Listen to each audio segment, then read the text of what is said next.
احنا 4 اخوات، انا وربيع ورمضان ورجب. تعهدنا اول لما نمسك قرش وترزق ان احنا نبطل. هو انت بجد يا رضا عايز ترجعنا للشمال تاني؟ اخر مره وبعدها هنبطل. حد عاقل برضك يتورط مع النونو؟ هي دي عيشتك اللي انت بتحبها يا رضا، وشكلك كده هنتلاقى. ورحمة أمي وأبويا ما هسيبك، لا أنا ولا أولاد رزق. كده نبقى تعادل.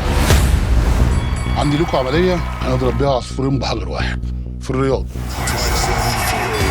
في ماتش ملاكمة مهم قوي هيتلعب هناك في موسم الرياض. مفيش كلام يا رضا، 5 مليون افضل يزغللوا عن اي حد، بس انا خايف. مبدئيا كده العمليه دي لازم تتعمل. فيوري got kidnapped.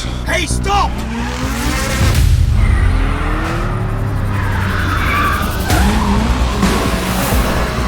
محتاجين معانا حد رابع.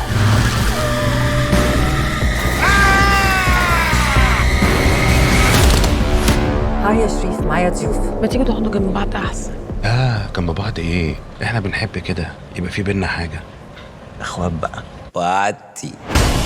فكرة المكان هنا ما يقلقش، جو عائلي. انتوا ما تعصوش من اللي حصل لكم المره اللي فاتت؟ انت بتخوني يا ربيع. يعني انا يوم ما احب اخونك هسيب الدنيا كلها واجي لغايه السعوديه عشان اخونك؟ دوس في رقبتك يا رضا، فلوسك عندي يا شايف وهترجع. ولا ما يتخافش علينا عشان احنا بنخاف مننا. هنا او هنا دور مش هتلاقي زينا يا نايس ستوري يا رضا. في ظهر بعض. انتوا جايين تعلموا علينا في منطقتنا؟ ده احنا اولاد رزق. بعد ما العمليه تنجح انتوا ولاد رزق بقى، اخوات في بعض، تقعدوا تحضنوا بعض وتعملوا ايدين. فانا ما لما تشوفنا بنبوس وبنحضن نبقى الدار. تمام. بس ما تشبعتش.